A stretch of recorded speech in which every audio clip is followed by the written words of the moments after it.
So me and Dave were just chatting a few moments ago, and we know that the last video tutorial was quite a lot to take in, wasn't it, Dave? It was. That was probably the more, not complicated, but probably the lengthiest tutorial that we do. Yeah, that is the longest tutorial out of all of these, okay, which you've just been and watched. Now, we just wanted to pause for a moment just to show you kind of what you should be expecting after you've been and done this in your Magento system. Now, in our Magento system, we've got numerous attribute sets, and the way which we suggest that you set them up is to have a separate listing group for each of them, and it just makes managing your listings much more manageable, if that makes sense. Because what we've now got, so what we got up on our screen right now, we've got a listing group called default, so eBay AU default. So that's for all products which doesn't or don't have variations. We've then got another group here which is called eBay AU-size, and that's for all products which have the size variation or size attribute set assigned to them, and the same for shoe size main color, and also color as well. Now, you could mix these products up into just one group, and you could just have one group with however many listings sat in it.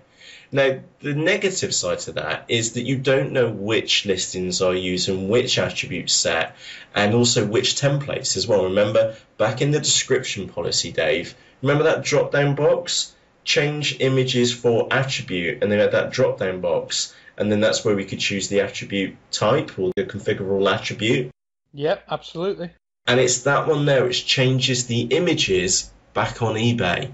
And if you do separate them out, you then know, so we've got this group here called eBay AU color. Okay, so if we go in and look at the settings on here, so I've just clicked into that group, let's go up and click on edit listing settings and then selling, is that we've got this description policy in here called eBay AU-description-color. Now, Dave, I now know at a moment's glance that description policy is for eBay. Well, I know that policy is for Australia.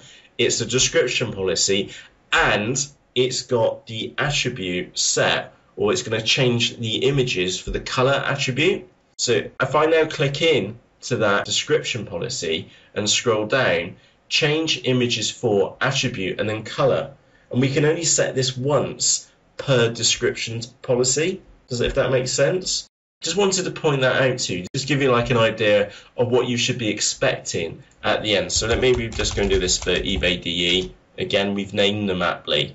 Okay, you can now see that we've got Germany default size, shoe size main color, and color. And again, if you are selling variations, maybe in fashion or footwear, for example, maybe one of the other categories which supports variations, is that you may have maybe 100 items in that one. You may have 200 items in the next one. You may have 300 and then 10 in default, for example, because you may be not selling that many variation products. You can now see at a moment's glance the full breakdown of your products. Now, I'm also just going to go off the script a little bit here. I'm going to go into Sell on eBay, into configuration, into the policies tab at the top. And look, you can see all of our policies in here now. So if I did eBay AU-description, like so, and then did a search, you can then see that we've got the different description policies, and they're easily findable within our list. Okay, just about practical use of using Magento and an M2EPro on a day-to-day basis, just to make it as easy as possible for you. So with that said, from myself, Matt, and from me, Dave, cheerios.